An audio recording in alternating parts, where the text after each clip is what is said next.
See, what we're trying to teach you is a principle. And so the only principle I'm teaching you here is alignment of expertise.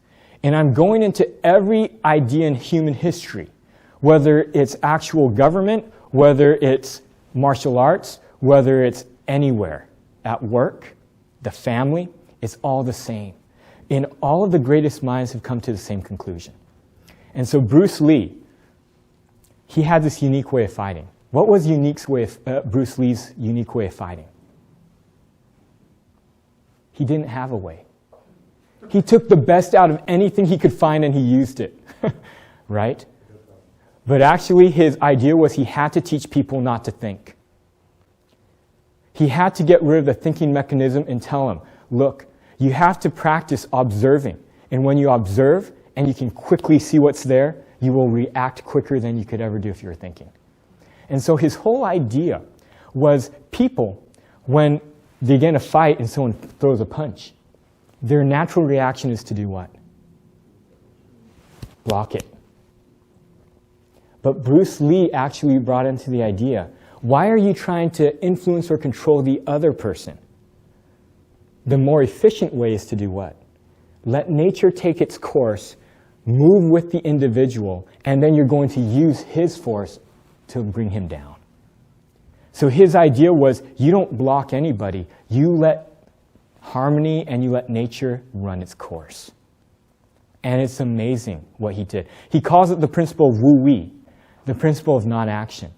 And if any of you have seen like Enter the Dragon, right, his movie, when Bruce Lee is caught and there's nowhere to go, what does he do?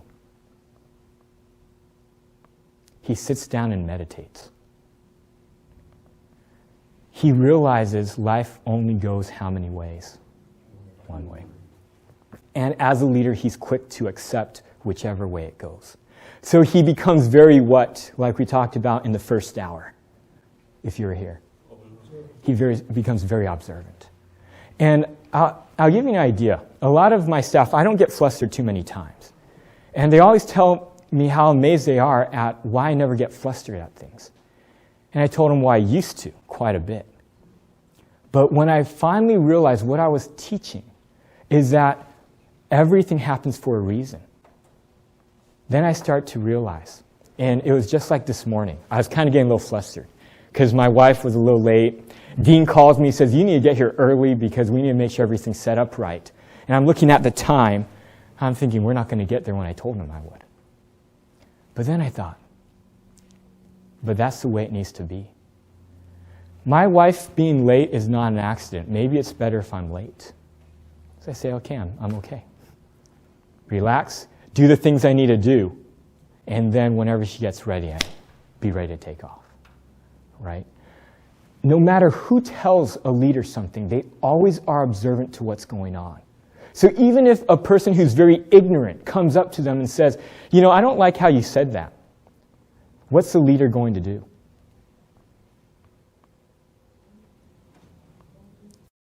He's going to realize there's a reason they said that, right? Even if a complete stranger comes off and says, you better watch your step today, what's the leader going to do? They're going to watch their step that day. They're going to go a little slower. Why? Because they realize it's not by accident they met that person and he said that exact thing, right? They go with the law of harmony. So when you become a leader, part of alignment is you have to observe and you have to accept what happens.